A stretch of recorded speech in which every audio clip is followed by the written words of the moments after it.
Ahí estamos. Buenas noches a todos y nuevamente los boletos se van a Colombia. En la entrevista anterior estuvimos conversando con el compañero Miguel Ángel sobre el proceso de paz y en esta oportunidad vamos a conversar con la compañera Gloria Silva, que también es abogada y lleva casos de compañeros presos políticos eh, en Colombia.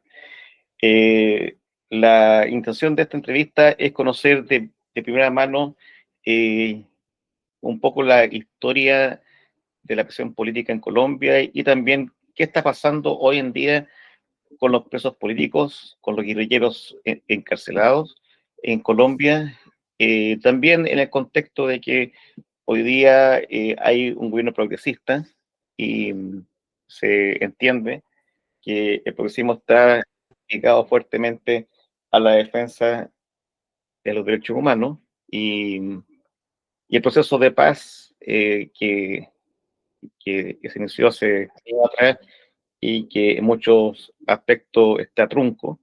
eh, Uno de sus derivados es precisamente la situación de los compañeros presos y la reinserción o inserción de los compañeros guerrilleros desmovilizados.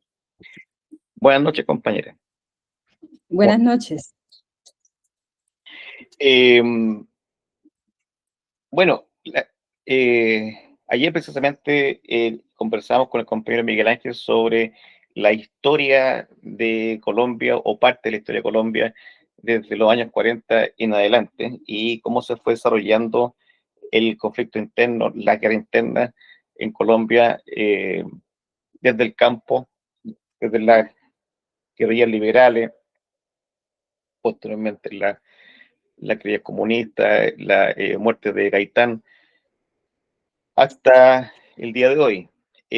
Pero nos faltaba conversar sobre la presión política. La presión política en Colombia no es nueva, ¿cierto? Tiene su historia. ¿En qué periodo o en cuántos periodos se podría dividir la historia de esa presión política? Bueno, pues efectivamente, como lo planteaba compañero Miguel Ángel el día de ayer, pues el conflicto en Colombia pues ha tenido distintos momentos, ¿no? O sea, un primer momento pues que está asociado también a esa conformación del Estado-Nación en Colombia, ¿sí? Y a las guerras civiles en el que el delito político pues ha tenido un tratamiento diferenciado, de alguna forma benéfico, si se quiere decir, de tratamiento al opositor político, ¿sí? En la medida en que pues, se consideraba que a la terminación de los conflictos pues había una liberación, si se quiere, de quienes se encontraban en esas prisiones.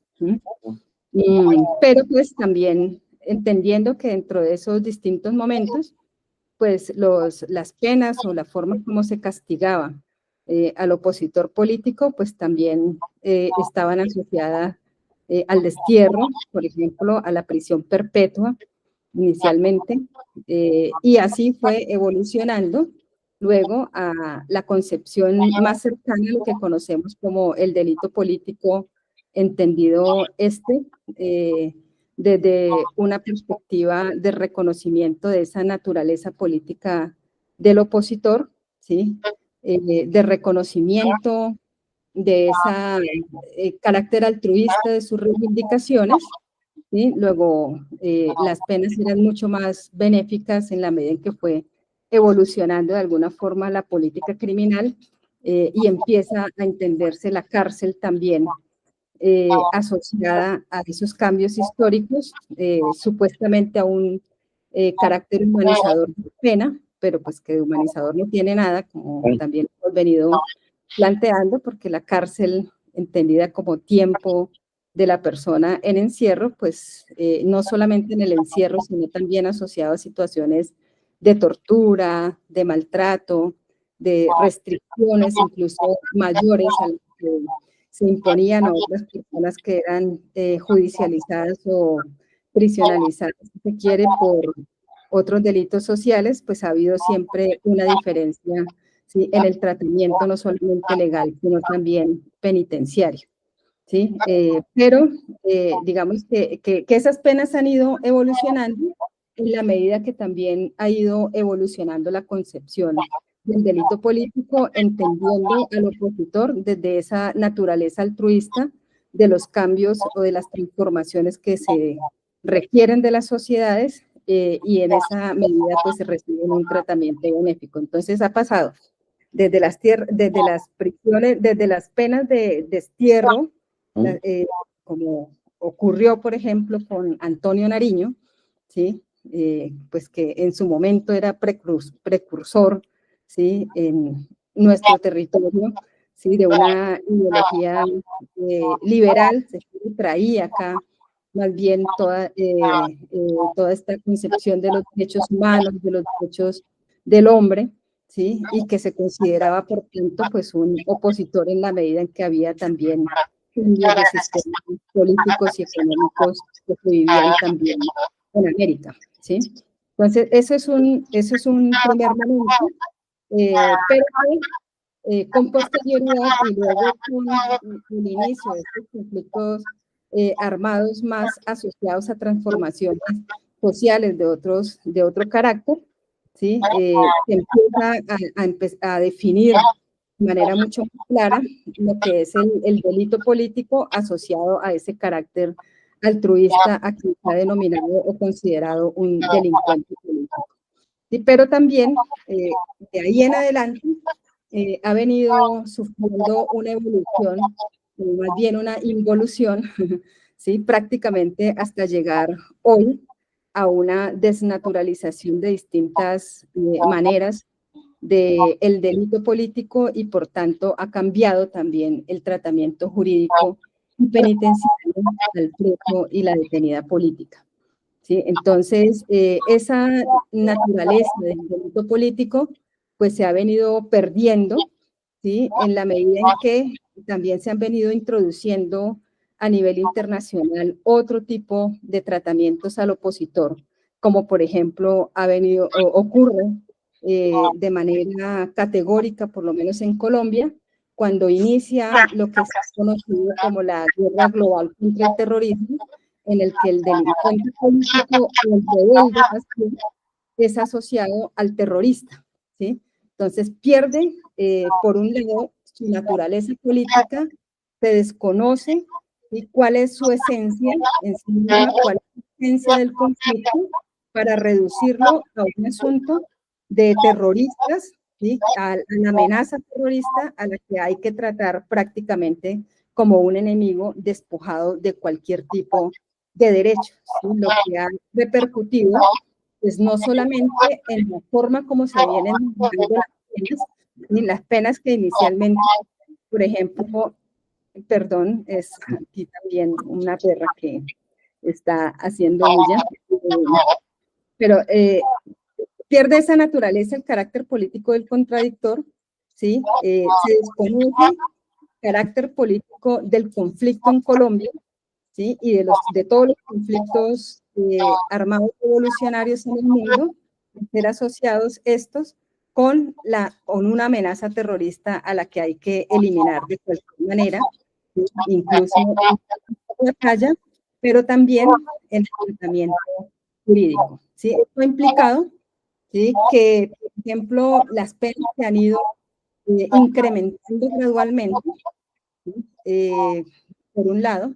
Por otro lado, se ha ido extendiendo la concepción de enemigo ya no solamente al contribuyente, al que participa directamente de ese conflicto armado, ¿sí?, revolucionario, sino también a la población circundante, como parte incluso de esa estrategia de guerra que busca, como se ha venido planteando incluso desde la doctrina militar, quitarle el agua al pez, ¿sí?, que se sigue aplicando, es decir, asfixiar la base social que pueda tener la insurgencia en sus territorios, ¿sí?, pero identificando de una manera intencionada a esas poblaciones que viven en zonas de conflicto con la insurgencia y dándole también el tratamiento de enemigo, ¿sí? Esa es otra característica que no solamente está asociada a la forma como es tratado la población, los pobladores, los procesos de resistencia ya de las comunidades a las insurgencias armadas como una estrategia,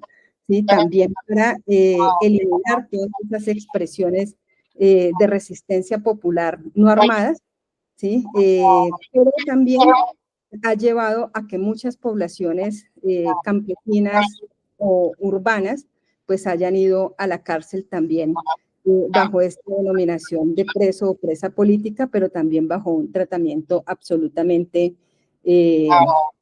arbitrario en términos de sus derechos. Entonces, esa es una situación hasta hoy en la que prácticamente el delito político se ha convertido en una figura absolutamente inaplicada, absolutamente desconocida, el punto que casi nadie en Colombia hoy es juzgado por los clásicos delitos políticos de rebelión, sedición o asonada, ¿sí? Y más bien se ha optado parte de los organismos de judiciales y de fiscalía e incluso la policía de investigar el delito político, su naturaleza, la persona o el contradictor político desde esa perspectiva para ser tratado como un delincuente común y revestido de una alta peligrosidad que incluso se le merece no solamente una condena, sino una detención preventiva que prácticamente se convierte en esa condena anticipada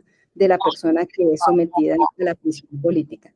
Eso en el campo de lo normativo, es decir, en lo normativo ha habido una desaparición de facto de la figura del delito político, porque si bien existe dentro de la legislación colombiana, ¿sí? Es inaplicada, ¿sí?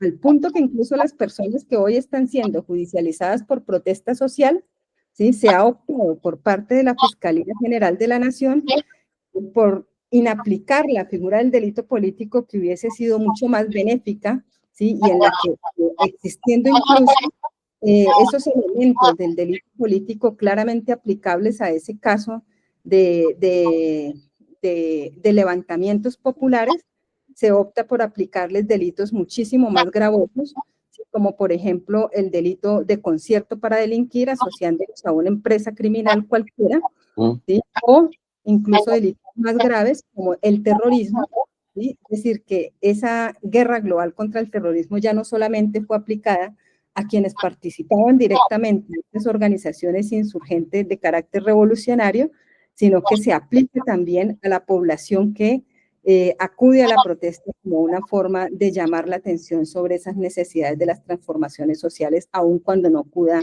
a la lucha armada como un medio de lucha. Ahora, en torno a todo eso que usted acaba de señalar, ¿cierto? Hay tres cosas que de ahí se desprenden.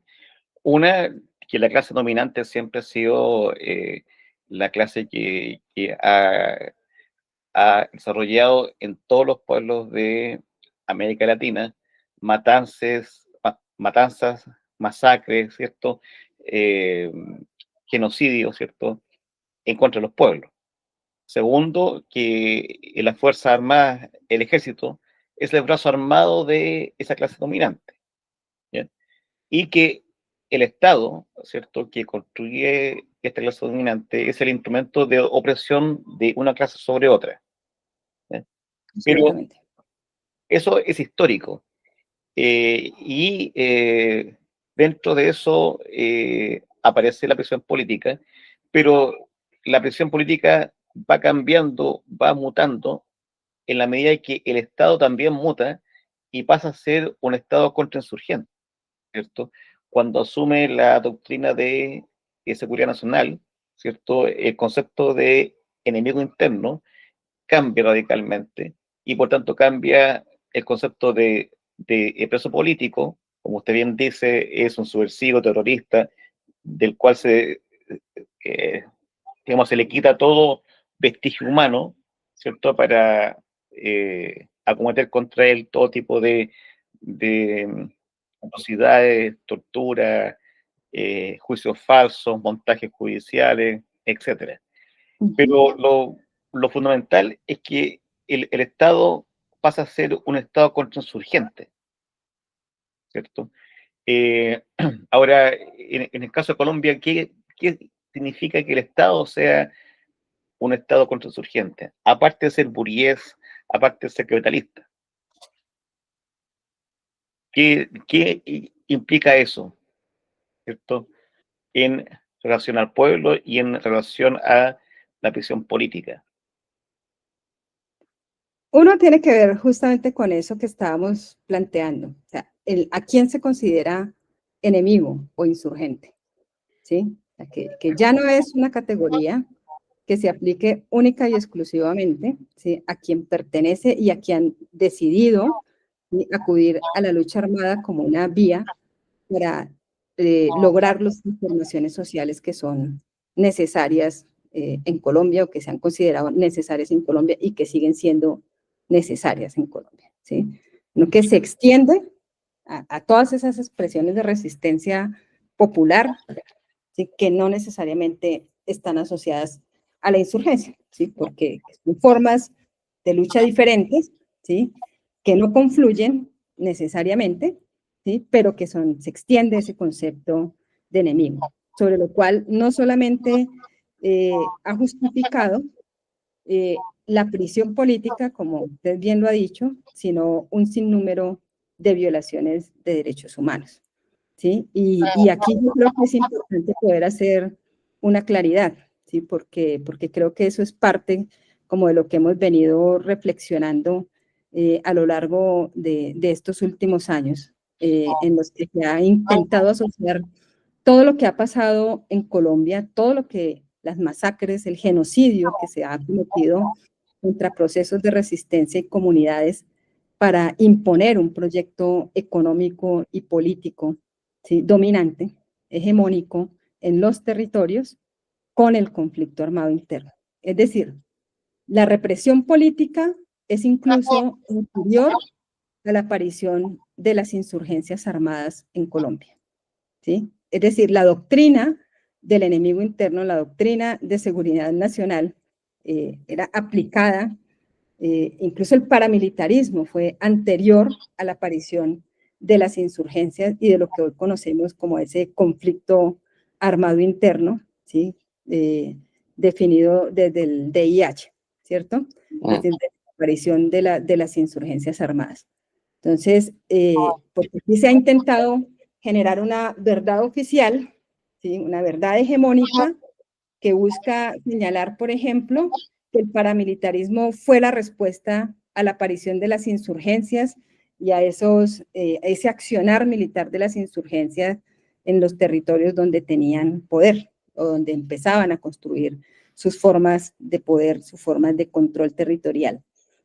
Y esto no es real y no es cierto. O sea, de hecho, habían masacres, existían eliminación de poblaciones enteras, represión de sindicatos, represión de trabajadores y trabajadoras anteriores a la aparición de las insurgencias armadas. Entonces, ese es un primer mito, ¿sí?, que creo que es importante poder evidenciar y que se enmarca y lo puede entender uno desde la perspectiva de la lucha de clases, entendiendo la violación de derechos humanos, no necesariamente asociada a la existencia de un conflicto armado interno en Colombia, sino como un mecanismo al que han acudido y al que acuden siempre las clases dominantes para controlar y resolver esas contradicciones de clases que se van identificando a lo largo de la historia, ¿sí? Esa es una primera cosa que yo creo que es importante poder generar, ¿sí? Ahora, el concepto de enemigo, ¿sí?, y la forma de generar una otredad sobre aquel opositor o aquellos proyectos políticos, incluso no armados, ¿sí?, pero que resultan un estorbo al desarrollo de proyectos macroeconómicos en los territorios en Colombia, pues han sido resueltos justamente a partir de las violaciones de derechos humanos, ¿sí? Se crea justamente la idea de que ese es un enemigo que hay que eliminar incluso antes de que crezca, ¿sí? Incluso controlar o eliminar cuando surgen determinadas expresiones, y yo creo que eso es importante poderlo evidenciar. Entonces, luego, pues con la aparición de las insurgencias armadas se encuentran, por supuesto, la excusa perfecta para poder seguir asociando o asociar más bien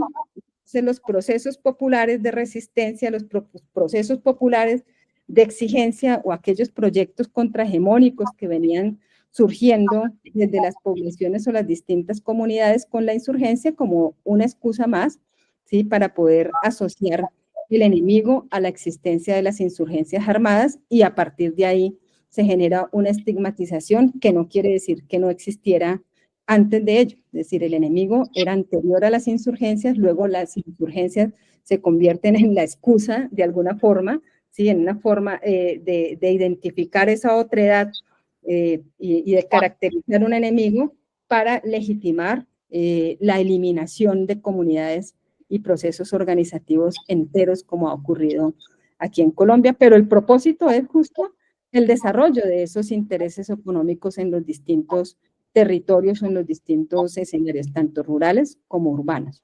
Claro. ¿Sí? Ahora, si es que las matanzas y las bandas paramilitares son anteriores a la aparición de o al inicio de la guerrilla en Colombia, eso quiere decir, en el fondo, que el ejército que hay en Colombia no es de Colombia, es decir, no es un ejército patriótico, sino que es un ejército mercenario, porque está y ha estado siempre, igual que el chileno, igual que el argentino, ¿cierto? U otro, al servicio de la clase dominante, no del conjunto del pueblo en general. Y como ha estado siempre al servicio de una clase dominante, es que comete todas las matanzas y masacres y genocidios a través de la historia, ¿cierto? Claro, es efectivamente, porque digamos en el marco de un mundo imperialista, ¿sí? Efectivamente, pues Colombia ha sido uno de los países que podríamos caracterizar como el Israel de América, ¿sí? Claro. Un país fiel justamente al imperialismo norteamericano, pero que ha constituido justamente un aliado estratégico, justamente para generar ese poder y esa hegemonía en América de los Estados Unidos. Entonces, eso es lo primero. Y la incidencia, yo creo que es importante en esto acudir al informe de Renan Vega, Cantor, en el marco de la Comisión de Esclarecimiento del Conflicto, cuando habla justo de la injerencia de los Estados Unidos, no solamente en la guerra, sino en el tratamiento de los procesos de resistencia popular en Colombia. ¿Sí? Entonces, eso es fundamental, es decir, que ha habido una formación directa, descarada, incluso, ¿sí? Del ejército, pero no solamente del ejército, sino incluso de la doctrina militar y del paramilitarismo mismo, ¿sí? En Colombia ha sido USA en Colombia, o sea, no podemos desasociar una cosa de la otra. Así que el ejército y las clases dominantes en Colombia han sido fundamentales para garantizar, para mantener esa hegemonía de Estados Unidos en América. Claro, por ejemplo, en Chile, ¿cierto?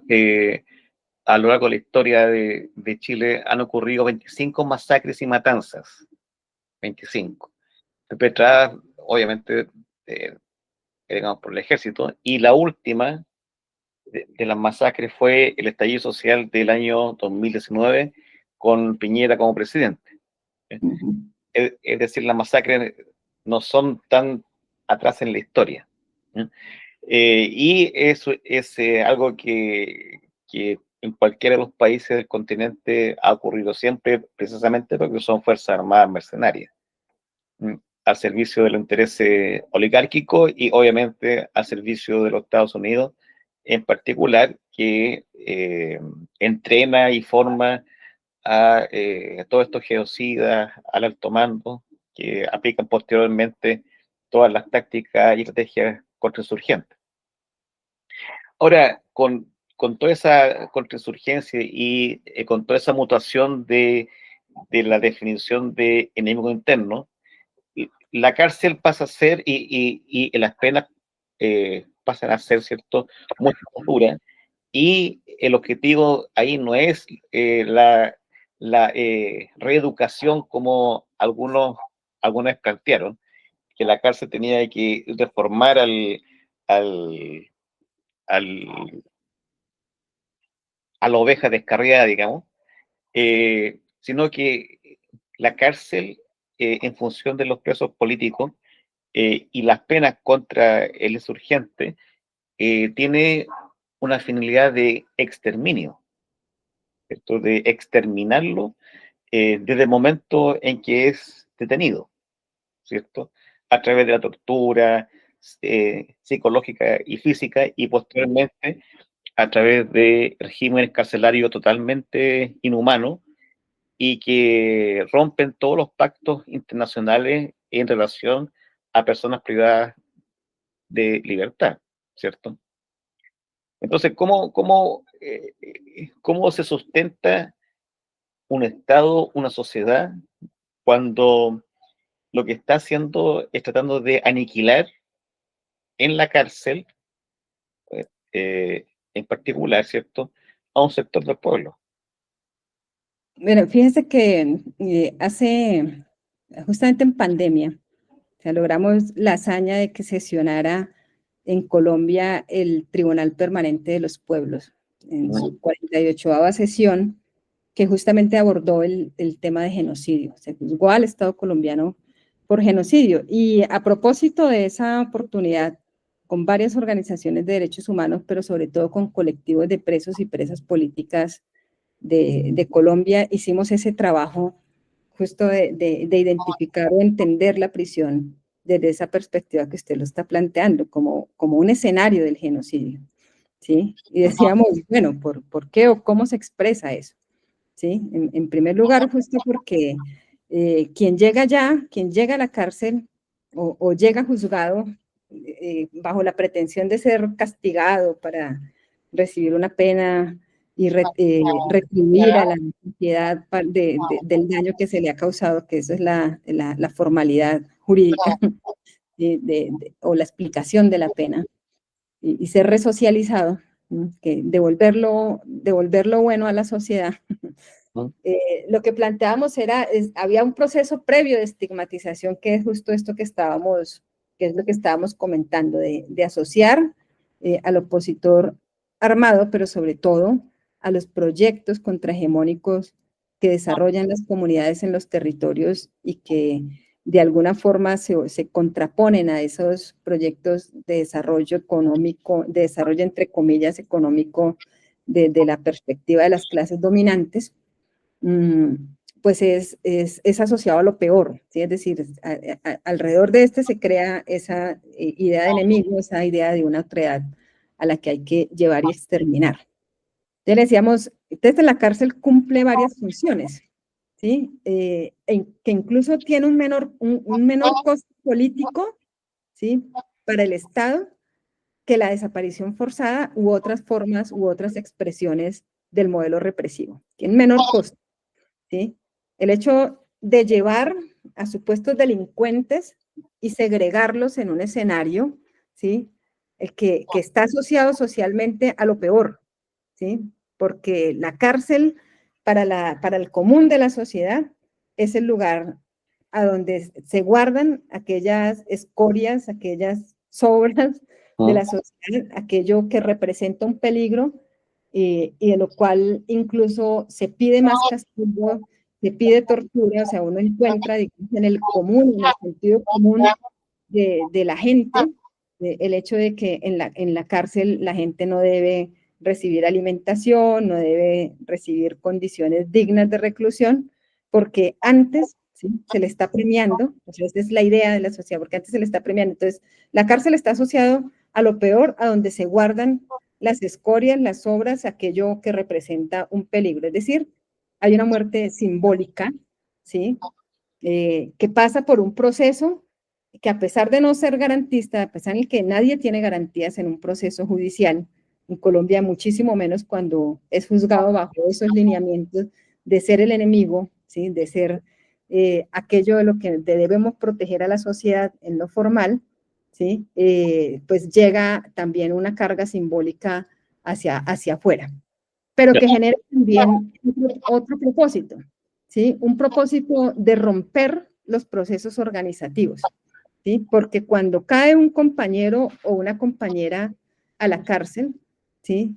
Primero se sabe que no es la única persona, entonces genera miedo, genera terror, ¿sí? Que la cárcel en sí misma genera terror para cualquier persona, pero en los procesos organizativos también, porque hay precisamente ese proceso de estigmatización. Entonces, quien es amigo, amiga, quien trabajó con el compañero o la compañera, siente miedo, todo el mundo salen desbandadas, nadie respalda, o sea, se rompen esos lazos de solidaridad, de cooperación, de amistad que caracterizan los procesos populares, ¿sí? Y más bien se genera todo lo contrario. Entonces, dejar solo a quien cae, al contaminado, ¿sí? Claro. ¿Sí?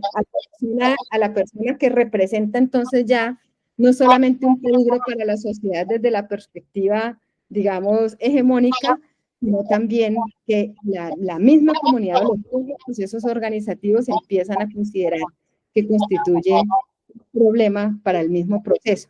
¿Sí? Entonces, se abandona, ¿sí? Porque lamentablemente ha sido así, las luchas por la defensa y la dignificación de las presas y los presos políticos son luchas solitarias, ¿sí? Son, que prácticamente se van reduciendo a esas redes de apoyo familiar, pero muy poco redes de apoyo que provengan del mismo movimiento popular, porque genera terror, miedo, el ser identificado o ser asociado a esa persona que cayó y que fue condenada o condenado, ¿sí? Y ya eso empieza a romper los procesos, a generar culpas, a generar responsabilidades o responsabilización. Y bueno, la otra cosa es lo que empieza a ser la vida en la cárcel, por lo que usted justamente acaba de manifestar, no solamente por las condiciones indignas de reclusión, sino porque también se ha venido adoptando mecanismos para evitar la colectivización de los presos y las presas políticas, que hace parte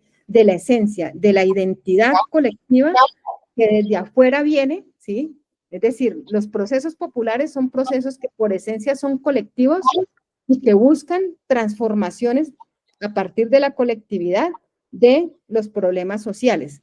En la cárcel se busca eliminar cualquier forma de colectivización a través de otras expresiones como la atomización de las personas, dejándolas disgregadas en distintos establecimientos de reclusión, incluso con quienes hacia afuera los ven como enemigos, poniéndolos en riesgo, ¿sí? Poniéndolos en un estado permanente de alerta, ¿sí? Generándoles un desgaste emocional permanente, o a través de la tortura física Claro. y psicológica. Ahora, al final de cuentas, la cárcel, desde mi punto de vista personal, ¿cierto? Es el símil del Estado burgués, pero con la diferencia en que no hay ley, no hay derecho, ¿cierto? Es tierra de nadie. Porque, claro, el, el Estado, digamos, el macroestado, ¿cierto? Se desliga de estos indeseables y como son indeseables, ¿cierto? El gendarme, el alcaide, el centro penitenciario puede hacer lo que quiera con ellos y, digamos, le sale barato. ¿Ya? Eh, yo hace mucho tiempo, hace años atrás, leí un testimonio de los compañeros en Alemania, de la fracción del Ejército Rojo alemán, la primera generación,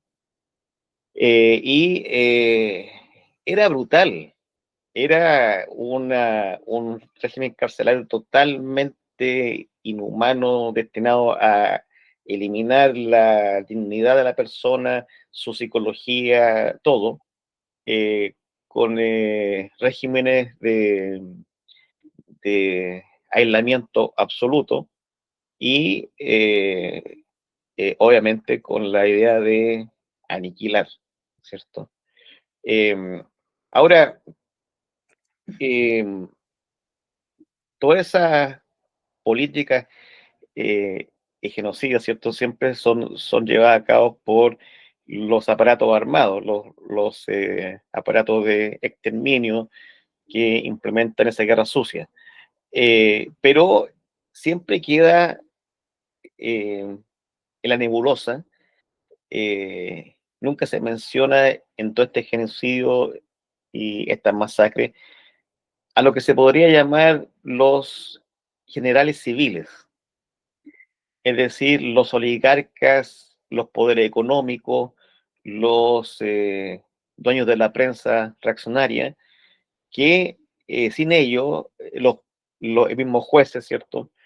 Eh, Sin ellos sería imposible o muy difícil cometer genocidio, porque para que se cometa genocidio, el poder tiene que convencer a la población de que ese genocidio es necesario.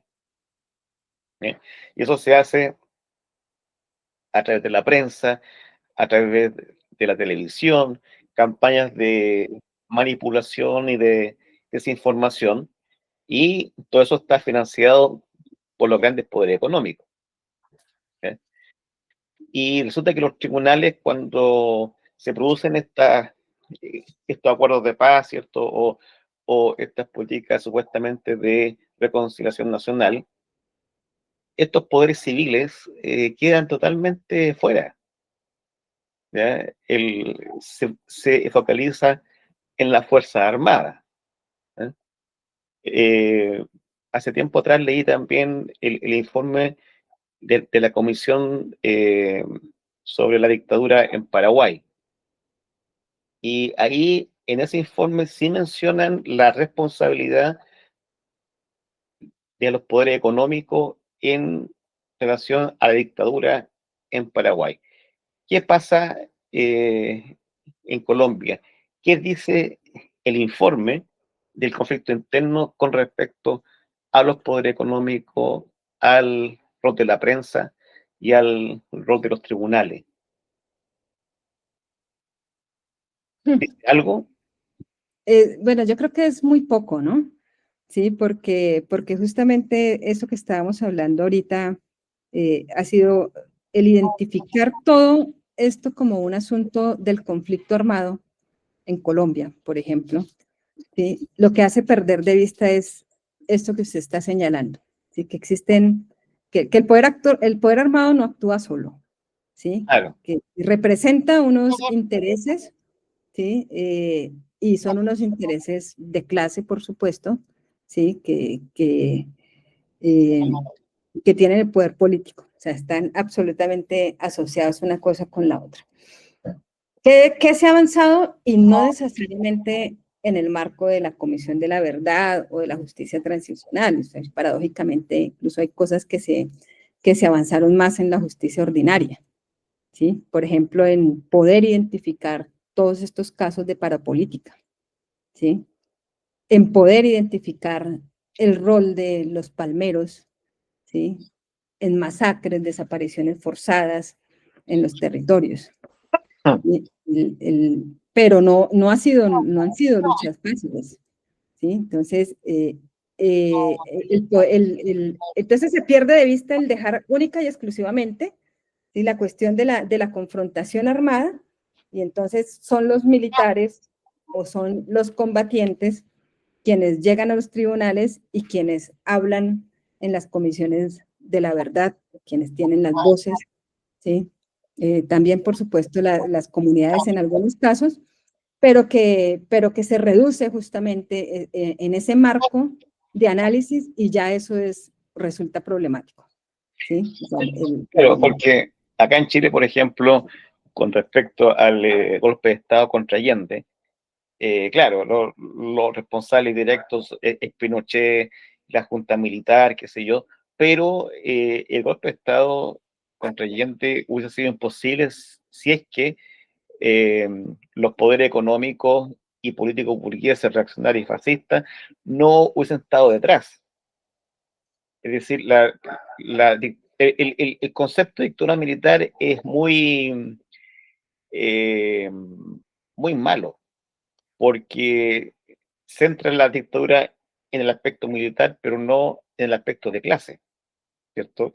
Una dictadura militar es la dictadura militar burguesa, ¿cierto? Un golpe de Estado no es un golpe de Estado, sino que es una insurrección fascista militar. Entonces, el concepto el contenido de clase, ¿cierto? Tanto en el tema de las dictaduras militares y en el tema de los conflictos armados, queda ausente.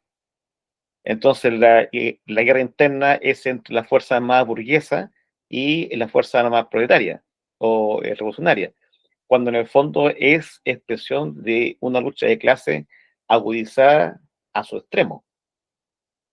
Sí, efectivamente, ¿no? Y fíjese que incluso parte de todos los discursos que hoy escuchamos de la derecha, del centro democrático, es que la lucha de clases no existe, ¿no? No, Y justamente lo que se quiere desdibujar es eso, ¿sí? claro. Entonces, existimos colombianos y colombianas, o sea, ese odio de clase es un odio ficticio, Mm, ¿sí? No tiene un asidero en la realidad, ¿sí? Y justamente lo que busca es negar la existencia de clases sociales, y no solamente la existencia de clases sociales, sino la forma como se están resolviendo las contradicciones de clase en los territorios, en las comunidades, y no solamente en los campos de batalla, claro, ¿sí? Y yo creo que eso es fundamental. Entonces, lo problemático justo de esta Comisión de la Verdad, ¿sí? Que se crea a partir del acuerdo final para la terminación del conflicto, es que su marco normativo es el conflicto armado. Y no es lo mismo abordar la realidad colombiana, ¿sí? Desde la perspectiva de la guerra, desde la categoría de la guerra, ¿sí? Abordarla desde una perspectiva de un proceso genocida, por ejemplo. Entonces, ¿qué es claro, lo que se busca exterminar? En la guerra se buscan exterminar ejércitos que se confrontan entre sí, claro. o grupos armados que se confrontan entre sí. Pero en un proceso genocida no es eso. No, ¿Sí? Lo que se busca exterminar justamente son esas expresiones que se consideran enemigas, no porque estén alzadas en armas, sino porque constituyen expresiones de poder contrahegemónico. ¿Sí? Porque, claro. sí, es eso.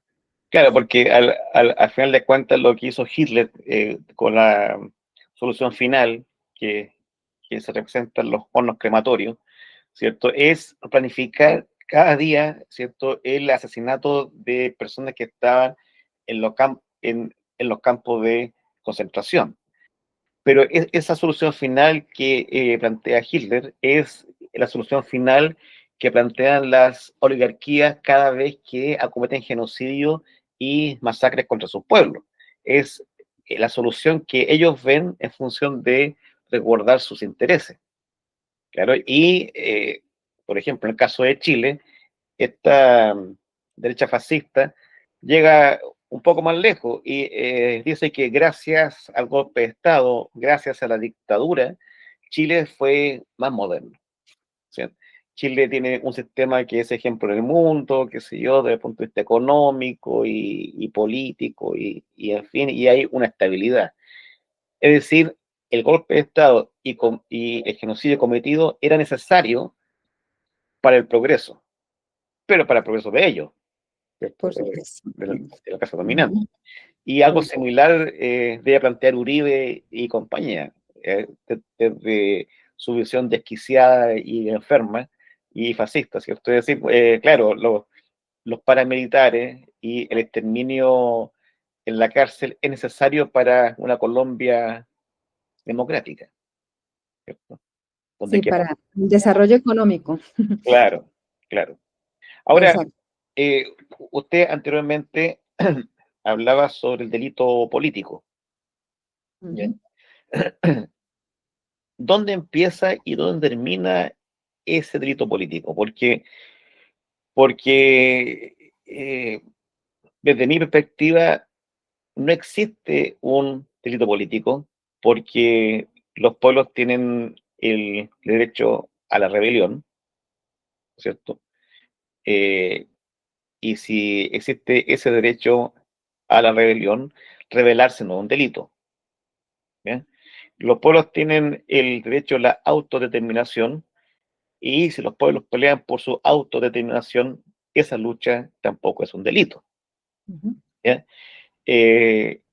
Los pueblos tienen derecho a incluso armarse contra unas fuerzas armadas mercenarias, porque las fuerzas mercenarias no están a servicio del pueblo, de la patria, de la nación en general, sino que están a servicio de una clase en particular.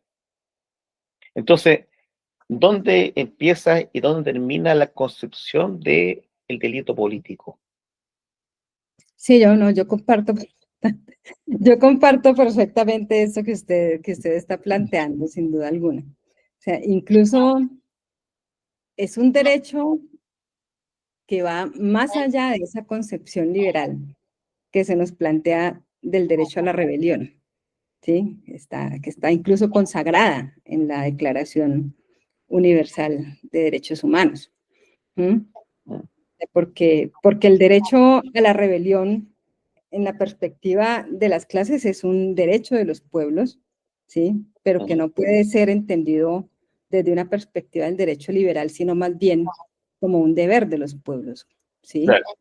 Y como una necesidad incluso de los pueblos para poder transformar aquellas realidades que se derivan exclusivamente de un sistema político y económico imperante que impide, ¿sí?, la liberación de las grandes mayorías, ¿sí?, o las condiciones de vida, no solamente materiales, ¿sí?, sino inmateriales que nos permiten o que queremos los pueblos del mundo.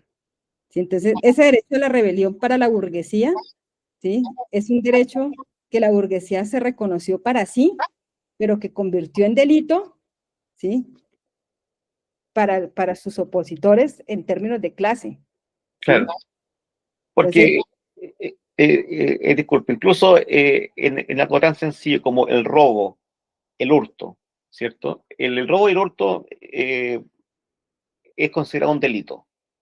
Sin embargo, no es lo mismo que una persona robe 100 botellas de vino, ¿cierto?, a que robe 1 kilo de carne.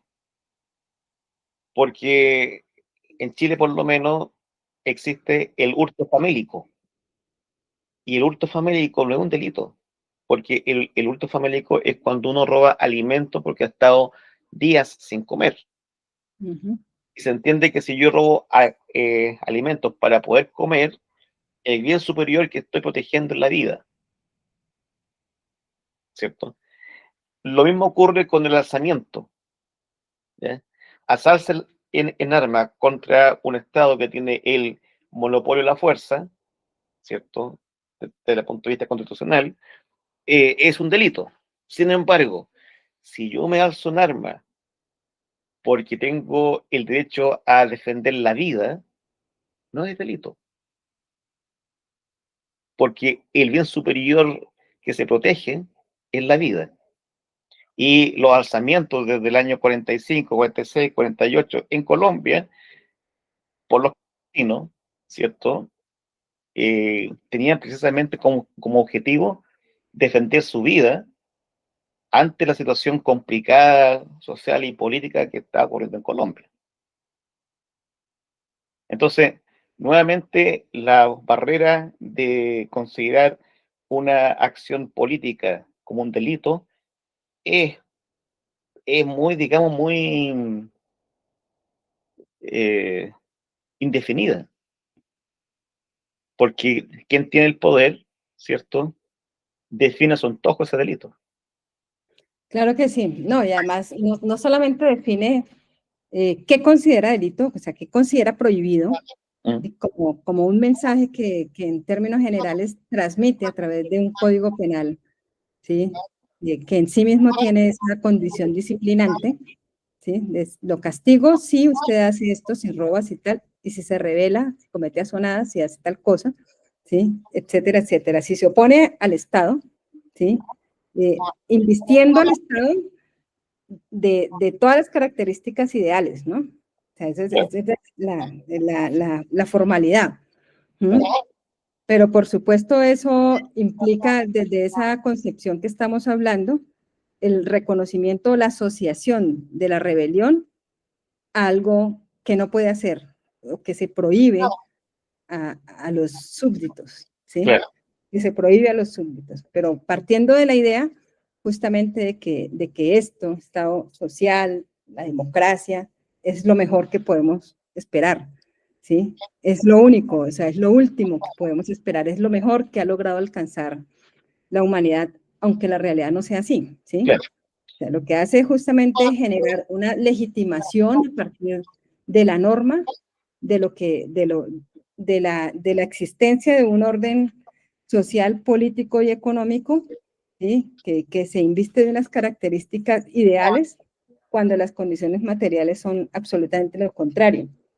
Y fíjese que justamente eso es parte de las cosas que venimos reflexionando a partir de otros o con procesos populares acá en Colombia, o sea, de cuál es la característica de esos derechos humanos, incluso que se consagran, derechos constitucionales, que se nos presentan como fórmulas mágicas ideales, pero que vistas a la luz de la perspectiva de las clases sociales y entender justamente en el tipo de sociedad en el que nos encontramos, el modo de producción, el modelo económico, social y político. Hablar del derecho al trabajo, en última instancia, en el capitalismo es hablar del derecho a ser explotado, trabajador, ¿sí? Claro. Explotado, trabajadora, ¿sí? Pero eso no es la forma como se plantea en la perspectiva o en las fórmulas de los derechos humanos, ¿sí? Entonces, y en la fórmula de ningún derecho.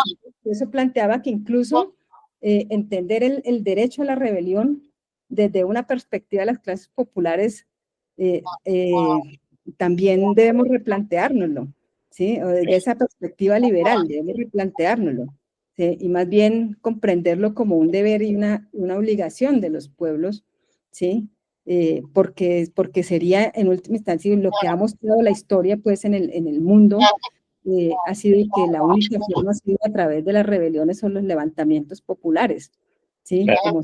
Como se ha logrado transformar, e incluso como llega la burguesía a consolidar su poder como una hegemonía. Claro, Ujú. porque si uno llegara al extremo, ¿cierto?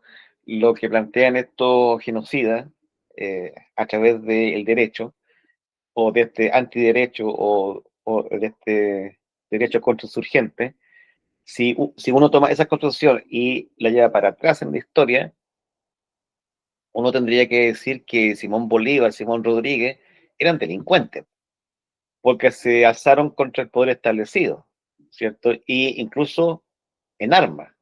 ¿Sí? Y resulta que el fundamento de Bolívar y de Rodríguez es el fundamento posterior, siglos después, que tienen la guerrilla en Colombia. ¿Sí? Sin embargo, Bolívar es el padre de la patria, al cual le rinden honores y lo ponen como héroe, cuando desde su perspectiva y lógica es un delincuente alzado en armas. Sí. Entonces hay ahí incluso una contracción histórica. Lo que ocurre acá en Chile, por ejemplo, eh, a, a los guerreros mapuche como Lautaro, Caupolicán, los libros de clase, ¿cierto? En los colegios los levantan como héroes, ¿cierto? Por haberse enfrentado a los españoles. Y resulta que a los hijos de Lautaro y Caupolicán hoy día los tienen presos cuando se están levantando por la misma causa que se levantaron siglos atrás Lautaro y Caupolicán. Pero Lautaro y Caupolicán son héroes y los de ahora son delincuentes terroristas, siendo la misma causa, ¿entiendes? Ah, efectivamente. Sí, Claro. efectivamente. Es algo raro. Ahora, y con todo esto, eh, ¿cómo, cómo se da que un Estado como Colombia participa, por ejemplo, en todos los foros internacionales? ¿Ya? incluso en esa cosa que se llama OEA, ¿cierto? Que es el Ministerio de Colonias de los Estados Unidos, ¿ya? En la ONU, que sí, en todas partes. Y resulta que el Estado colombiano, en la práctica, no respeta los tratados internacionales con respecto a la prisión política, a los juicios. Y por tanto, igual que en el caso de Perú, son estados que están al margen del derecho internacional. ¿Eh? ¿Cómo se mantiene esa careta democrática cuando en el fondo no lo es? ¿Cómo sigue operando, cómo sigue monopolizando el poder cuando ese poder está totalmente carcomido, no es legítimo? Incluso hay teóricos del derecho que plantean de que ley y justicia no son sinónimos, porque pueden haber muchas leyes que sean injustas, y no porque sea ley, ¿cierto?, establecida, quiere decir que todas las leyes sean justas. Sí, por supuesto, ¿no? Pero es justamente lo que planteamos porque es que uno es eso, o sea, pues primero la ley no está asociada al concepto de justicia, a pesar de que sí, de que eso es una idea que se tiene incluso en la aplicación misma en ese ejercicio de administración de justicia hegemónica, institucional. Pero pues siempre el discurso es, hay recursos, ¿sí? Dentro de la ley. Pues si falla el operador judicial, usted tiene derecho a una segunda instancia. Si esa segunda instancia falla, usted también tiene otro recurso. Si ese recurso falla, usted tiene incluso la posibilidad de ir a la justicia internacional. Claro. ¿Sí? Lo primero, hoy hablamos de un derecho internacional que está absolutamente en crisis, ¿sí? Y bueno, todo lo que está pasando con el genocidio en Palestina es la muestra fehaciente de lo que está ocurriendo con todo este sistema universal de derechos humanos, ¿sí? Que no estamos hablando única y exclusivamente del sistema de justicia, sino de todo el derecho internacional, ¿sí? Del DIH, de todo, absolutamente todo el derecho internacional, incluso el derecho penal internacional. ¿Sí? Cuando estamos hablando de una Corte Penal Internacional que ha operado selectivamente, ¿sí? Pero que cuando por presión y por vergüenza poca que queda, ¿sí? Muy poca que queda, somete a un juzgamiento a Netanyahu, pero no pasa nada, ¿sí? El hombre se mueve por el mundo y no pasa absolutamente nada. O sea, hay una crisis absoluta, ¿sí? De todo este sistema, ¿sí? Que ha venido operando y que ha supuestamente legitimado la existencia de un orden perfecto en el que usted tiene todos los recursos para acudir, usted como ciudadano o ciudadana, ¿sí? En igualdad aparente de condiciones, tiene todos los recursos, ¿sí? Institucionales para acudir, no solamente dentro de su país, sino por fuera, para hacer valer sus, entre comillas, derechos, ¿sí? Que los tiene en papel, pero no en la realidad, ¿sí? Pero adicionalmente para llevar a un juzgamiento a quien vulnera, incluso si es Estado, sus derechos. Entonces, pero esa es una ficción que se está cayendo, es una careta que se está cayendo en los últimos años y es lo que nos ha mostrado solamente la realidad nacional, sino la realidad internacional. Estamos hablando de una crisis del derecho internacional, de todo este sistema en todo el mundo. ¿Sí? Ya uno dice Naciones Unidas, si ya veníamos evidenciando, ¿sí? Que no tenía ningún rol, digamos, determinante en este sistema de protección de derechos, porque eso no responde, o sea, no se corresponde con una base material, con una realidad material, ¿sí? Pero hoy es cada vez más evidente, ¿sí? Cada vez más evidente que ese sistema no opera, ¿sí? No opera o que opera selectivamente de acuerdo con las reglas que tiene el Estado que mayor poder, ¿sí? En esta disputa de poder mundial, que mayor poder tiene. Entonces, eso es bastante complejo, digamos, esas transformaciones, ¿sí? En los que es fundamental entrar a fortalecer también esos procesos desde lo popular, ¿sí? Porque estamos viendo una crisis justamente de eso que se nos vendió como lo mejor que podíamos esperar en el mundo, ¿sí? O sea, tenemos un sistema de protección, un sistema de garantías, ¿sí? Un sistema incluso de definición de nuestros gobernantes, supuestamente, ¿sí? O sea, porque, en fin, pero que finalmente lo que está mostrando es que esto ya está derruyendo esas formas, ¿sí? Pero entonces, qué es lo nuevo que tiene que surgir a raíz de esto? ¿Sí? ¿Qué es lo nuevo cuando estamos evidenciando cada vez más que esa ficción no es compatible absolutamente con la realidad y que finalmente la realidad nos marca, es la que marca justamente el derrotero, ¿sí? De quién tiene y quién configura y quién consolida el poder a costa de quién, ¿sí? O sea, eso está viendo en macro lo que estábamos hablando hace poco en nuestros territorios, ¿sí? ¿Cómo se resuelven esos conflictos? Ah, bueno, ya no los podemos resolver en las instancias judiciales, ni en Colombia, ni en el mundo, ni en esas instancias supranacionales, ¿Mm? ¿sí? Se resuelven a la fuerza, ¿sí?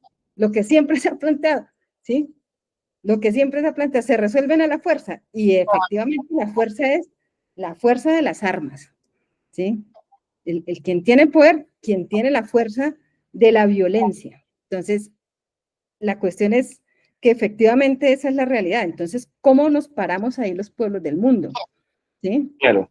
Ahora, esa pregunta última que usted hace, yo creo que está muy ligada a cómo los pueblos del mundo conciben el imperialismo, ¿cierto? Porque el que tiene el poder, las armas, son los centros imperialistas. Cuando se habla del Consejo de Seguridad de la ONU, ahí están reunidas las principales potencias imperialistas: Francia, Alemania, Rusia, China, Estados Unidos, Inglaterra, ¿cierto? Es un poco como lo que decía Silvio Rodríguez en su canción Sueño con serpiente. La mato y aparece una mayor, ¿cierto? La serpiente del imperialismo, o sea, el conflicto de la Primera Guerra Mundial interimperialista es eso, ¿cierto? Es la repartición del mundo, son las fuerzas imperiales de la época las que crean una nueva institucionalidad, ¿cierto? Para no repetir guerras, ¿cierto? Pero el mundo ha estado siempre en guerra, ¿cierto? Por esta disputa intercapitalista, interimperialista. Entonces, el concepto de cómo los pueblos se paran frente al imperialismo y que entienden por imperialismo es fundamental para resolver el problema. Ahora, yendo un poquito más al, al tema de la presión política, eh, muchos pensamos que con el acuerdo de paz, ¿cierto? En La Habana, los, los presos se iba a producir una liberación de todos los presos políticos en Colombia. ¿Eh? ¿Fue así? ¿Qué pasó? ¿Hubo realmente una apertura de las rejas de las celdas, ¿cierto? Para que por justicia salieran los que se alzaron en armas en defensa de la vida. No, pues claramente no. No, claramente no. Sí, no, y justamente tiene que ver un poco con esto que hablábamos del delito político ya desde una perspectiva más legalista, ¿no? Por fuera de estos análisis que hacíamos de la criminalización de la rebelión, ¿no? Pues hubo una gran cantidad, ¿sí?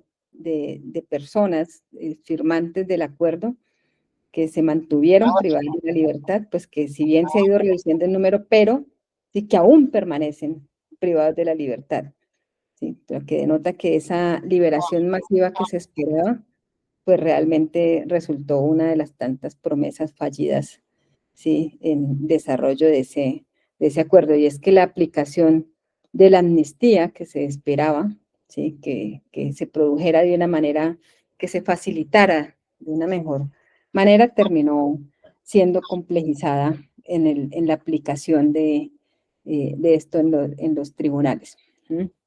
En la JEP misma. Entonces, pues eso ya denota mucho, ¿sí? Ya denota mucho en la idea de cómo han sido juzgados aquí las expresiones rebeldes que decidieron suscribir en ese momento el acuerdo de paz con el gobierno nacional. Y que hace parte de la lista larga de promesas incumplidas, ¿sí? Que ha tenido, que ha habido en Colombia, ¿no? Entonces eso es bien complejo, ¿sí? Que si bien hubo liberaciones importantes, no fueron liberaciones ni inmediatas ni masivas como se esperaba, ¿sí? Que fueran realizadas. Entonces eso es bien complicado. Pero lo otro tiene que ver con la forma en las que se ha realizado el juzgamiento diferenciado entre los criminales de Estado, ¿sí? Y la insurgencia o firmantes. Sí, es bien diciente la forma como se establece esa diferenciación. Y claro que hay unas diferenciaciones que eran necesarias hacerla, pero en la forma como fueron aplicadas y concebidas, pues fueron bastante complejas. Empezamos porque eh, los tribunales transicionales pues buscan el juzgamiento de los máximos responsables, ¿sí? Que en el caso de las FARC se ha cumplido eh, porque todo el secretariado de las FARC, ¿sí? Que firma el acuerdo fue sometido, digamos, a ese sistema de justicia. De hecho, es un juzgamiento que parte de arriba hacia abajo, mientras que lo que ocurrió con los militares fue justamente lo contrario. ¿Sí? No creo que exista, o la minoría de los militares, la gran mayoría de los militares que se encontraban presos, ¿sí? Salieron sí, con mayor inmediatez y con mayor masividad que el tratamiento que recibieron los presos Bueno, en los que había muchísimas más razones de orden constitucional para aplicar una amnistía de facto. ¿Mm?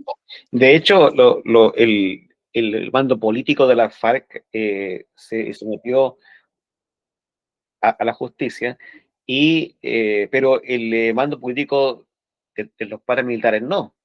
Eh, de hecho, Uribe siguió siendo parlamentario, ¿cierto? Y siendo uno de los responsables políticos de los paramilitares.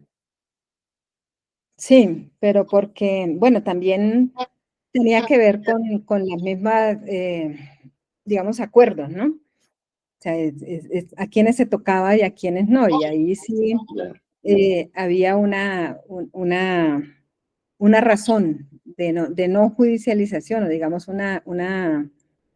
un acuerdo de no judicialización de los presidentes, ¿no? Que ya marcaba un límite bastante fuerte en términos de los máximos responsables. Entonces, ¿qué se entiende? ¿O quiénes son? Volvemos a la misma pregunta, ¿quiénes son los máximos responsables de las graves violaciones a derechos humanos que se han producido? No contra la insurgencia, no en el conflicto y en el marco del conflicto armado, sino contra los procesos populares y comunitarios en Colombia, contrahegemónicos en Colombia. Entonces veíamos eso, o sea, para los defensores y defensoras de derechos humanos que hemos desarrollado el litigio, digamos, contra la impunidad de los crímenes de Estado, fue bastante complejo y difícil, ¿sí? Llevar siquiera a un soldado a la cárcel. De empezar a desvertebrar, por ejemplo, o a desenmascarar lo que fueron las ejecuciones extrajudiciales como política de Estado contra los procesos comunitarios, contra las comunidades en los territorios, ¿sí? Que con impactos muy fuertes en los territorios, fue bien complejo y fueron los que salieron primero, O ¿sí? sea, lo que se juzga, al final, lo que se condena son a los insurgentes y lo que queda impune es a los genocidas. En mi criterio sí, ¿sí? En O mi sea, criterio eh, eso es totalmente contradictorio porque eh, lo que plantea el coro musical internacional es que para que se produzca el de nunca más, ¿cierto? Y de no repetición, eh, no puede haber impunidad.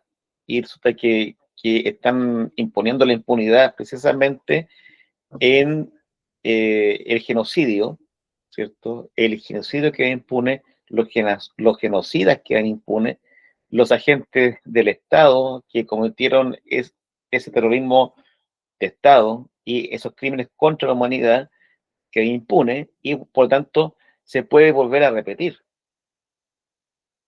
total, ¿sí? No, y eso hacía parte de las reflexiones que hacíamos hace poco a propósito de uno de los fallos que salió por este caso de las ejecuciones extrajudiciales, ¿sí? En los que incluso casos que ya la justicia ordinaria había declarado como crímenes de lesa humanidad, pues fueron amnistiados de facto, ¿sí? O sea, el Estado se autoamnistió con el aval de la JEP, ¿sí? Con la firma de la JEP.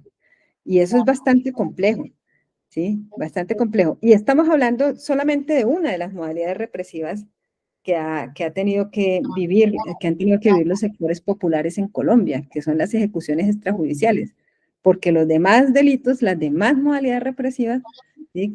Que se han venido cometiendo a lo largo de la historia en distintos periodos históricos, pues han quedado también como relegadas en la JEP. Pareciera ser que la mayor fuerza que se le ha imprimido a lo largo de estos años, pues ha sido de los casos de ejecuciones extrajudiciales, pues que eso tiene una razón de ser, pues que eran los casos en los que habían mayor número de agentes estatales privados de la libertad. Entonces fueron aquellos casos que fueron priorizados justamente para lograr una libertad inmediata de los mismos, ¿sí? Bueno, pues eso generó, desestimuló altamente los procesos contra la impunidad, que no necesariamente están asociados a la exigencia de castigo en la cárcel, ¿sí? Pero que por lo menos esas promesas de verdad que se le hicieron a las víctimas de crímenes de Estado, pues tampoco se cumplieron, porque incluso habiéndose considerado como crímenes de Estado, si usted observa y analiza las declaraciones o esas versiones voluntarias que han dado los militares, pues ha sido muy poco lo que se ha logrado establecer, aparte de lo que ya habíamos logrado, ¿sí? Identificar en la justicia ordinaria. Es decir, los aportes de verdad han sido absolutamente mínimos y eso es lo que permite justamente es la perpetuación de estos hechos, ¿sí? Es decir, nunca ¿sí? Ha salido de boca de los militares, o sea, muy pocos, cómo ha jugado la doctrina del enemigo interno, ¿sí? En que se hayan cometido a lo largo de la historia por parte de las fuerzas oficiales, ¿sí? Graves crímenes contra los procesos populares, Ahora, ¿sí?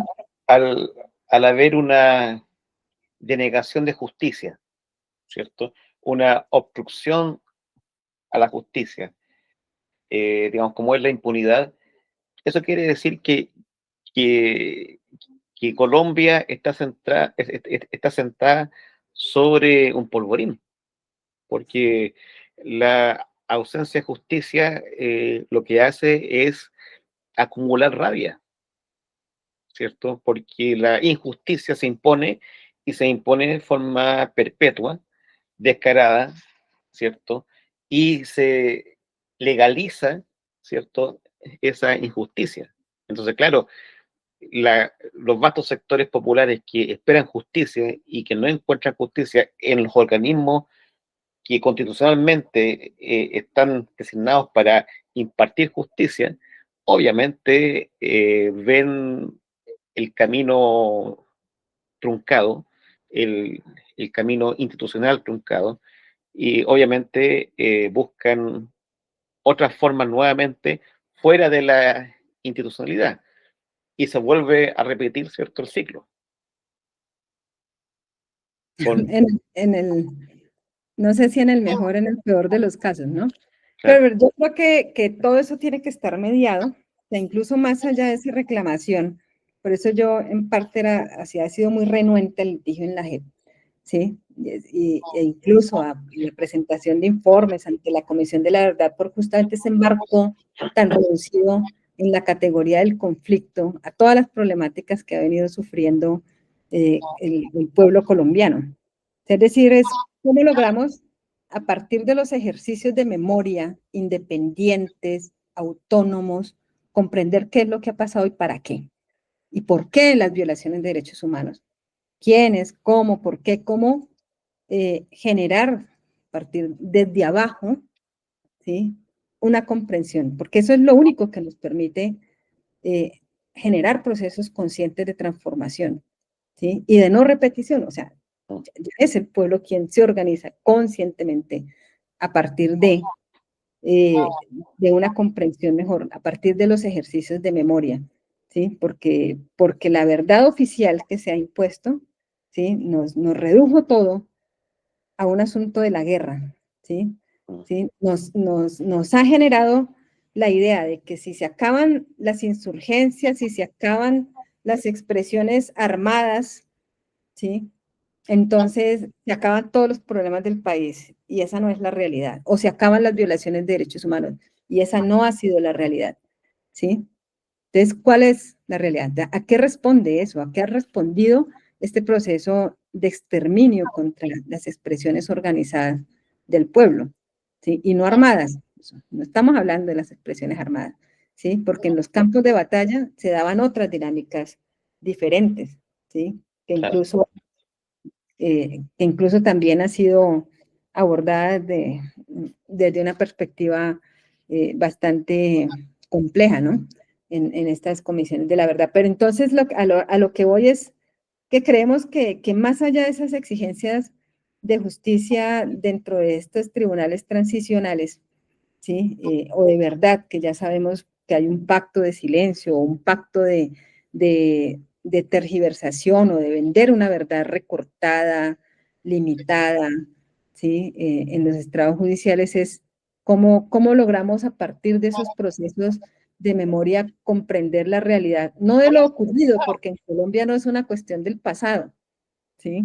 En Colombia está ocurriendo, ¿sí? Está ocurriendo, y entender esta dinámica justamente desde la perspectiva de un proceso genocida nos permite entender también es cómo resistimos a eso, ¿sí? ¿Cómo resistimos hoy?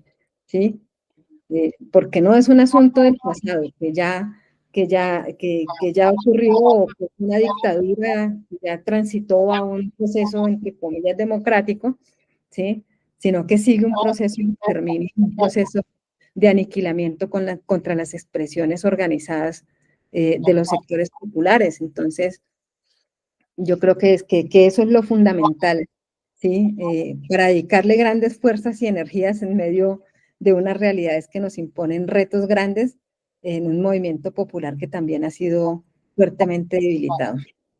Ahora, compañera, estamos llegando al término. Ha sido bastante paciente conmigo, eh, pero le quisiera hacer la última pregunta. Eh, Cuando se firma el acuerdo de paz, ¿cierto?, en La Habana, ¿cómo se componía la prisión política? ¿Eran todos guerrilleros o también había dirigentes sociales, campesinos, qué sé yo? Eh, y hoy día, ¿cómo se compone la prisión política en Colombia? ¿Son todos ex guerrilleros o también hay dirigentes sociales? No, en Colombia la prisión política está compuesta y siempre ha estado compuesta de distintos sectores, ¿no? O sea, por supuesto, sectores de insurgencia armada, que hoy también, incluso, como le decía, de firmantes de paz, que es lo más grave, sí, que ya marca un precedente muy adverso para los procesos que se pretenden consolidar a futuro, ¿sí? Pues si incumplen lo básico como una amnistía, pues es bien complejo, ¿sí? Entonces, ¿quién firma después? Pero bueno, espero también procesos populares, o sea, que han sido estigmatizados, ¿sí? O sea, las detenciones arbitrarias en Colombia ha sido la cotidianidad y el pan de cada día, ¿sí? El campesinado en Colombia ha sido incluso uno de los sectores más afectados con la prisión política y los más invisibilizados, entre otras cosas, ¿sí? Eh, pero también procesos del movimiento estudiantil, sectores de la academia crítica, ¿sí? El profesor Miguel Ángel Ventral incluso es una de esas expresiones de la academia crítica que terminó en la cárcel como una forma justamente de mandar un mensaje al resto de académicos, académicas del movimiento, de las comunidades universitarias de Colombia y del mundo, de qué es lo que pasa cuando usted ejerce de manera crítica el pensamiento, ¿no? Entonces, y su acción. Entonces, eso es y sigue siendo, o sea, siguen existiendo jóvenes judicializados también, como en Chile aquí hubo un levantamiento popular reciente, ¿sí? Que llevó a muchas personas a la cárcel, ¿sí? En su mayoría jóvenes, hombres y mujeres, judicializados por delitos tan graves como el terrorismo, como la tortura, como el secuestro, ¿sí? O sea, es la desaparición incluso del delito político, absolutamente, que era lo que estaba planteando, pero siempre ha sido de eso, o aquellas expresiones del movimiento estudiantil las que se les impone, digamos, como modalidad represiva a los montajes judiciales, que aun Pero, cuando... disculpe, pero cuando se empieza a tomar preso a civiles, le hace campesinos, estudiantes, trabajadores, intelectuales, por organizarse y por pelear por sus derechos y están presos, eso me huele a dictadura. Claro, Entonces, bueno, es una uno dictadura podría decir sobre... que en Colombia hay dictadura, entonces. Sí, pues, bueno, ¿no? En Colombia, bueno, lo que hablábamos al comienzo, ¿no? Finalmente, ¿qué es esto? La dictadura de una clase, ¿sí? Sobre otra es esa, la realidad, ¿sí? Y lo que está denotando usted es, así haya una apariencia, entre comillas, de democracia. Claro. La democracia es la ficción a través de la cual se encubre justamente lo que hablábamos hace poco y que se planteaba desde el marxismo, que no, nada más real, y esa es la expresión justamente de eso, ¿sí? Es la forma de castigar, de controlar incluso anticipadamente a quien se considera es opositor, pero a quien puede ser su opositor incluso, ¿sí? Entonces, al campesinado, etcétera. Pero la cuestión es que también se nos ha vendido la idea, ¿sí? De que son insurgentes porque viven en territorio insurgente, lo que ha pasado con el campesinado, pero es que detrás de eso, o sea, no ha sido la única estrategia represiva que ha sufrido el movimiento popular. Es que al lado de la detención política, pues se han cometido masacres, se han cometido desplazamientos, se han generado despojos, ¿sí? Luego no podemos entender única y exclusivamente como una forma aislada o ingenua, digamos, de criminalizar al pueblo, sino que tiene un propósito y era Claro. lo que hablamos, colectivo, que impacta colectivamente, pues no solamente en la destrucción de los procesos, sino en la consolidación de proyectos políticos y económicos en esos territorios donde el campesinado con sus formas, incluso con su economía campesina, resulta un estorbo, ¿sí? Con su Pero, sola presencia en los territorios se resulta un estorbo para la consolidación de proyectos económicos en los mismos. pero lo que usted acaba de señalar es lo que está ocurriendo hoy en Colombia, ¿cierto? Lo que Eh, ocurre bien. ¿Cómo? ¿Cómo? No, y lo que ha ocurrido también. Claro, O sea, no, claro. Pero que sigue ocurriendo hoy, ¿cierto? sí, claro, claro. Pero ahí, ahí entro en contradicción conmigo mismo porque el otro día escuché con mucha atención el discurso del presidente Petro en la ONU, ¿cierto? Y él en su discurso plantea que la contradicción en el mundo actual es la barbarie contra la humanidad, ¿cierto?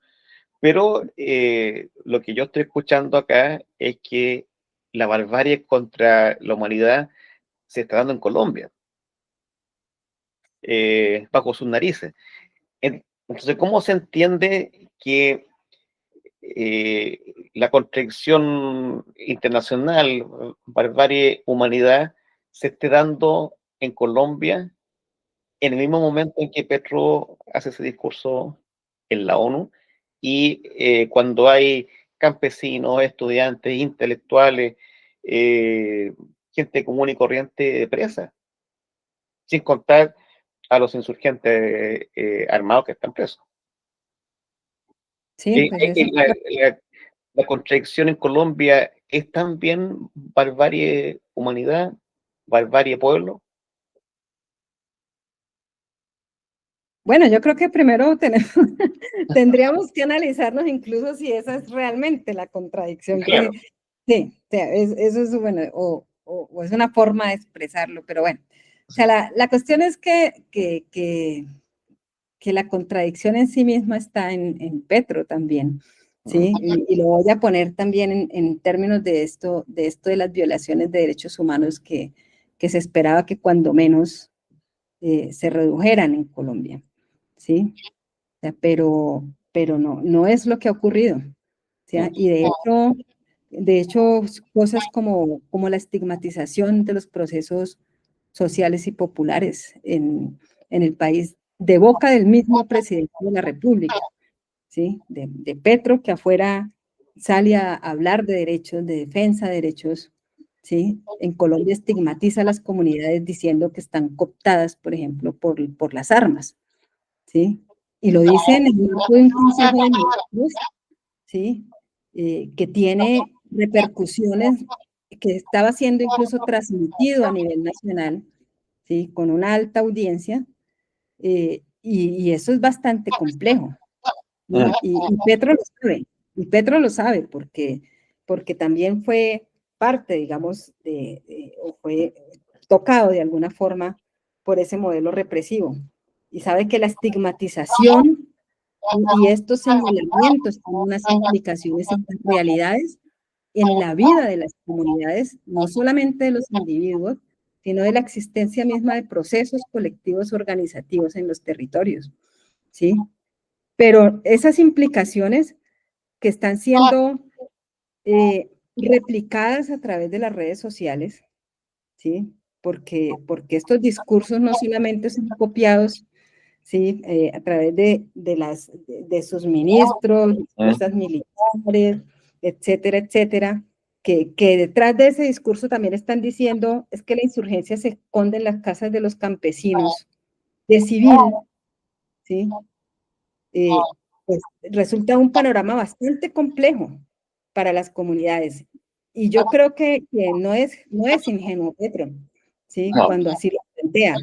Y es consciente de las implicaciones que eso tiene, ¿sí? Para la vida y la existencia misma de esos procesos que históricamente han sido estigmatizados. Entonces, cuando menos uno se esperaba, ¿sí?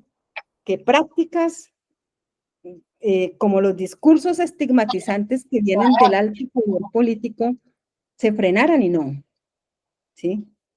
claro. Me Por un imagino lado. que debe ser bastante impactante, digamos, para los presos políticos escuchar a alguien hablar sobre la barbarie cuando ellos mismos están viviendo la barbarie en, eh, en las celdas mismas, con juicio eterno, con montajes judiciales, con montajes de prensa.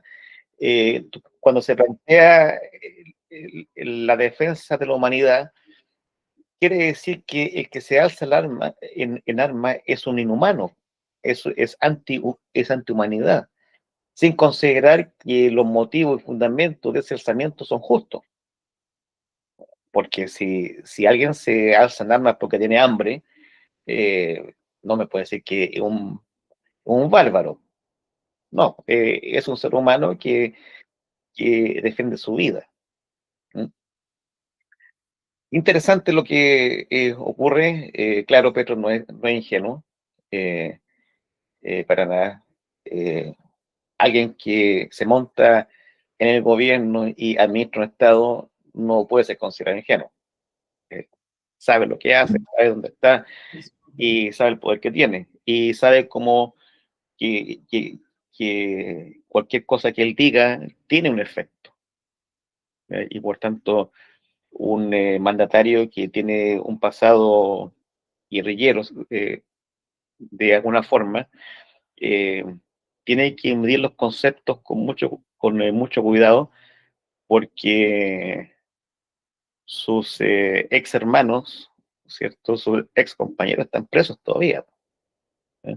Y hay un modo de acuerdos que digamos, eh, duermen en algún cajón, ¿cierto?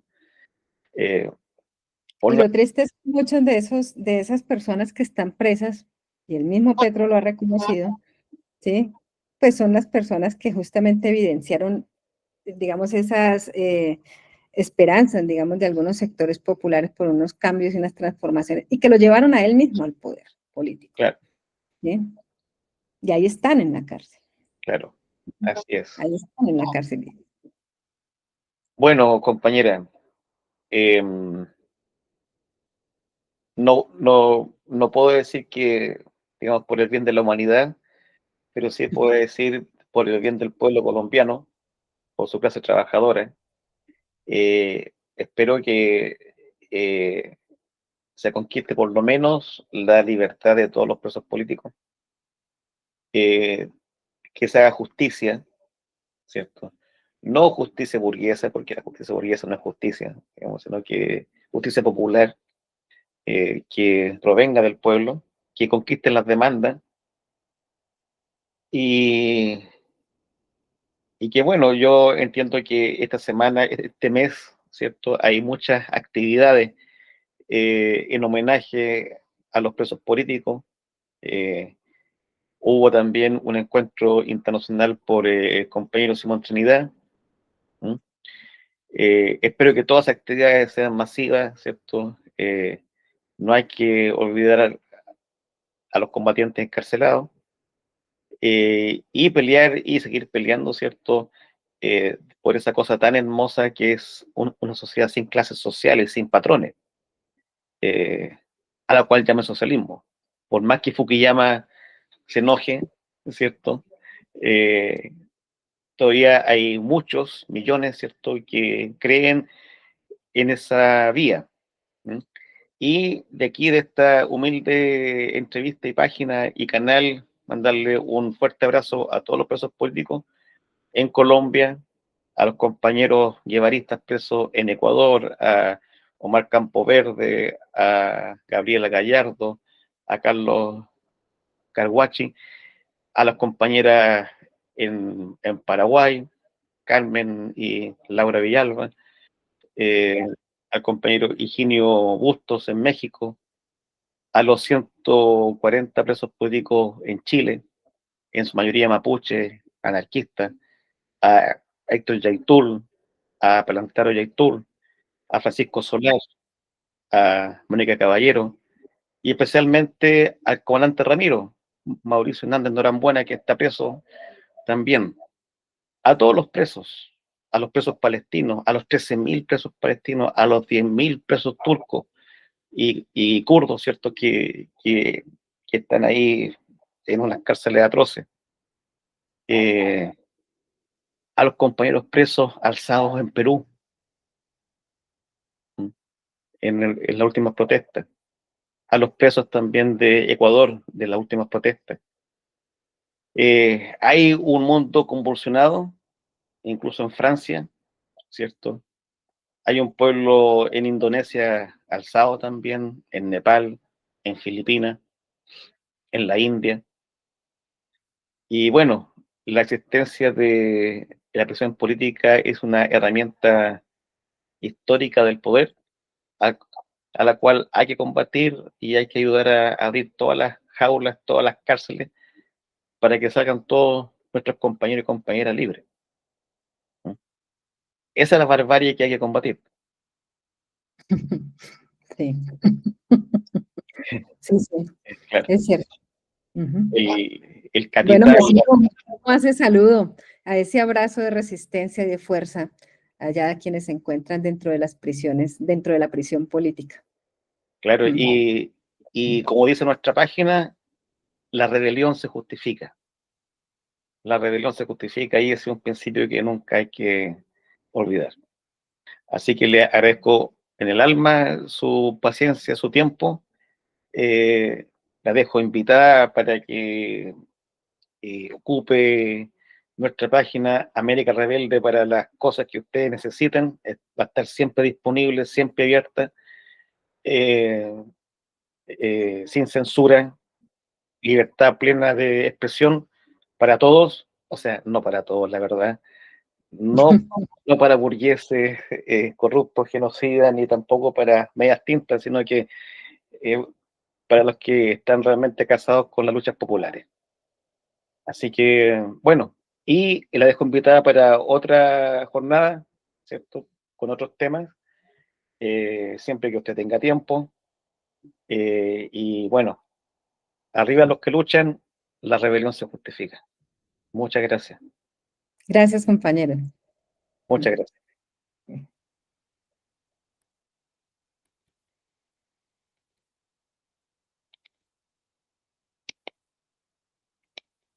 Ahora no me quiere parar la grabación. Voy a tener que editar, ¿eh? Ahí sí. Ahí. ¿Me quiere parar?